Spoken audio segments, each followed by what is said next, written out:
Bago tayo magpatuloy sa ating talakayan, humingi muna tayo ng update kay Yusek Albert mula sa Department of Health.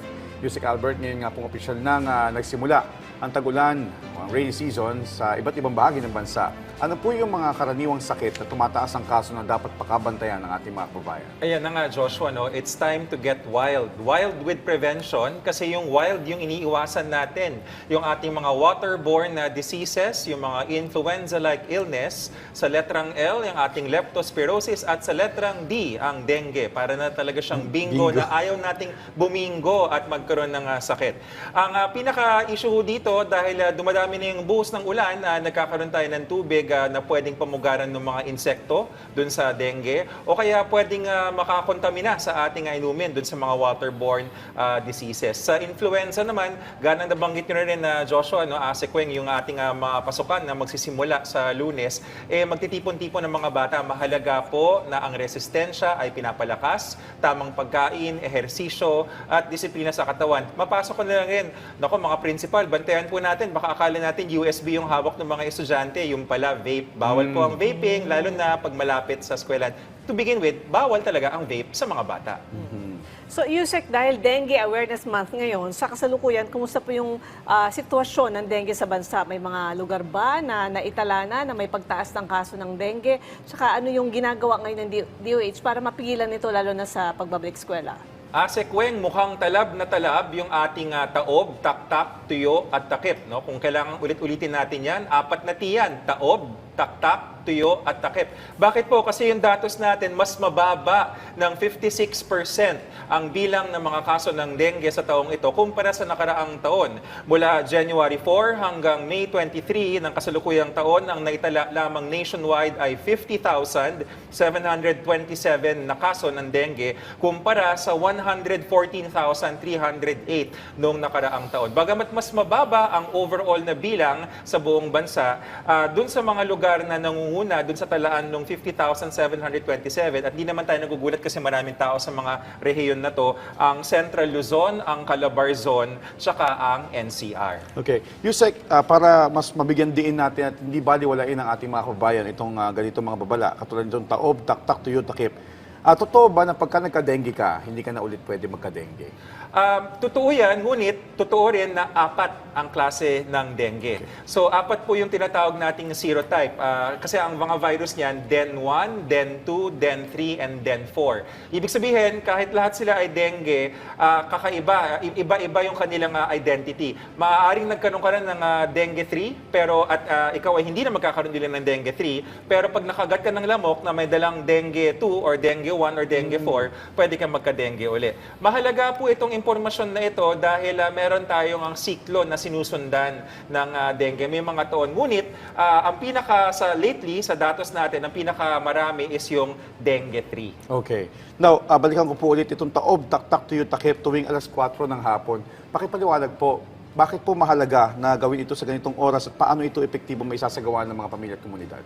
Magandang tanong yan, Joshua. Dalawa kasing oras sa araw ang sabihin na natin pinaka-active yung ating lamok na Aedes aegypti. Siya po yung lamok na stripes po yung kanyang paa at pagka nakita nyo, siya yung nagdadala ng dengue. Yung alas 4, pinili siya ng DOH 4 o'clock ng hapon kasi pag bandang hapon na, mula 4 hanggang 6 p.m. aktibo yung lamok. Sa umaga, mula 6 hanggang 8 a.m. Pero para practical tayo, kailan ba tayo pinaka-mahusay na magtaob, taktak, tuyo at takip? Maganda to para mag-share na rin tayo ng balita ng Marites sa mga kapitbahay. Alas 4 ng hapon Well, biro aside, Joshua and Asekweng, yan yung panahon na lumalabas po yung mga nasa bahay, naglilinis, dun sa nakaugalian na natin na parang ang komunidad nagsasama-sama. Binabalik po natin yung ganong tradisyon na para kunyari, makita mo yung gutter sa tabi ng bahay, may tubig, o nagwawalis, di ba si Lola o kaya si Nani na ganon habang nagsasabi, alam mo na ba ang latest dun sa episode ng ganon? Di ba? Episode ng Ng alin? Ng dengue.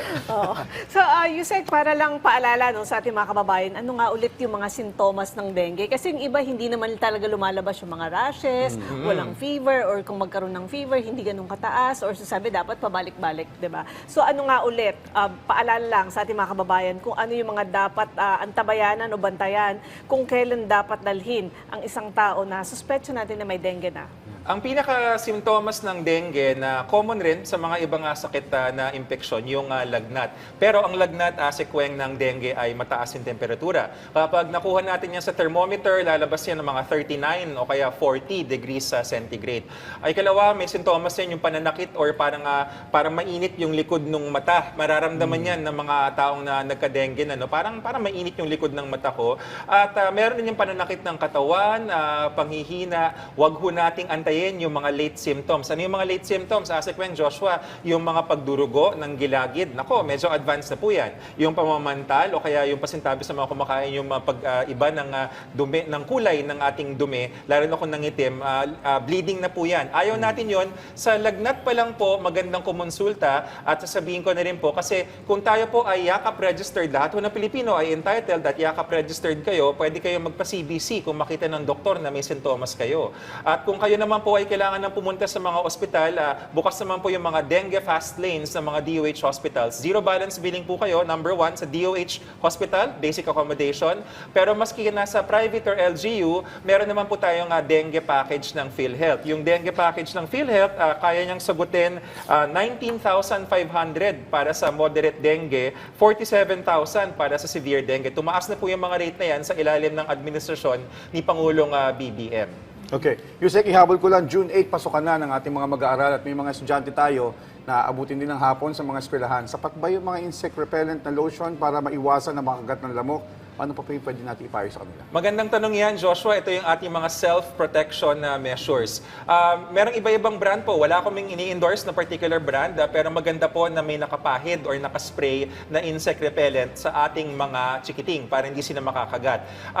Isa pa po, yung pananamit ng ating mga chikiting. Sa panahon na ito, mas maganda po yung long sleeves or nakapantalon dahil yun ang magiging panangga dun sa pagkagat ng lamok. Pero again, importante ho dito yung vector control. Kaya kanina, nung nag-i-interview tayo kasama si Yusek Oracion, no, nabanggit na rin niya at salamat po sa DepEd na yung paglilinis sa paligid para walang napag-iipunan ng tubig.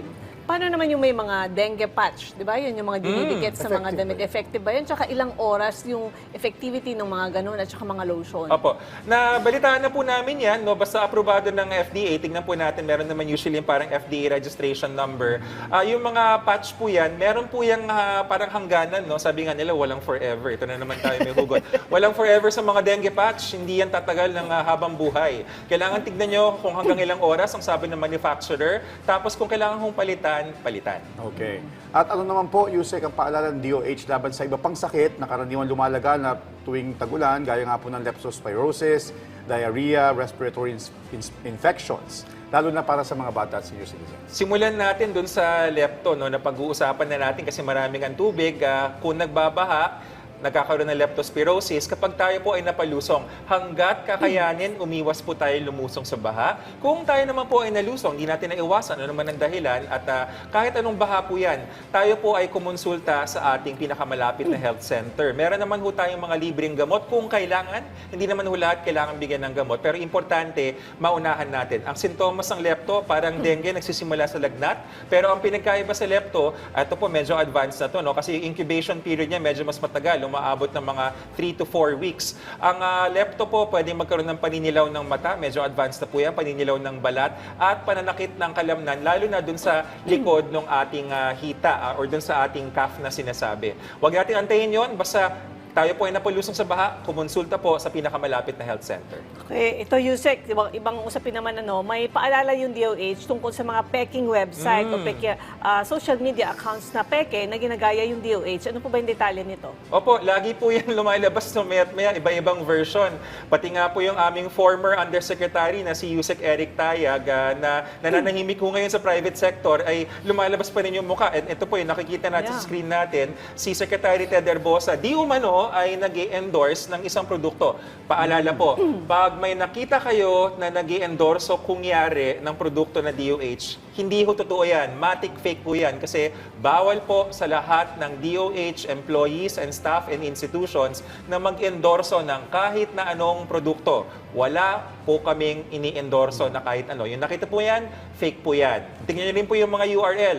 Isa lang po ang legitimate, authentic na Facebook page ng Department of Health Philippines. Meron pong blue check sa Meta. Tignan niyo rin po kung saan nakalagay yung check ha. Mauutak yung mga namimeke eh. Minsan nilalagay dun sa profile picture. Hindi po authentic yon. Dapat nandun sa mismong pangalan ng Facebook page. Alright. Well, aside dun sa endorsements, Yusek, at yung, yun nga, pag-making ng blue check dun sa Meta, ano po pong red flag ang pwedeng bantayan o dapat bantayan ng ating mga kababayan? Tignan niyo po yung grammars. Hindi, seryoso. Panahon na rin naman ng pagbubukas ng eskwela. No? Napaka-importante po, mga teachers and learners. Kaya importante ang grammar.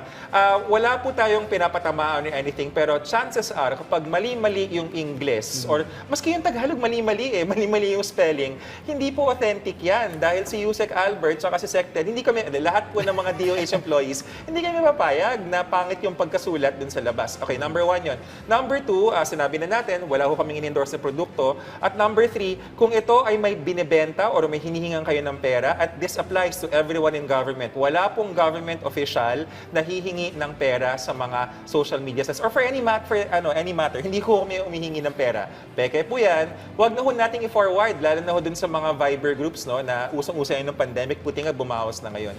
Doon lamang tayo sa mainstream media, sa Bagong Pilipinas ngayon, sa ating mga kaakibat sa mainstream television na definitely hindi bayaran. Okay. At saka actually, yung grammar na yan, kasi yung iba, English na tinatagalog, automatic ng AI, di ba? Yes. So, mali talaga yan. So, yun yung huwag talagang paniwalaan. No? Yes. Dapat maging mapagbantay. Well, on that note, maraming salamat, Yusek Albert, sa mga impormasyon na inyo ibinahagi mo sa amin mula sa Department of Health. Salamat rin po. Thank you, Yusek.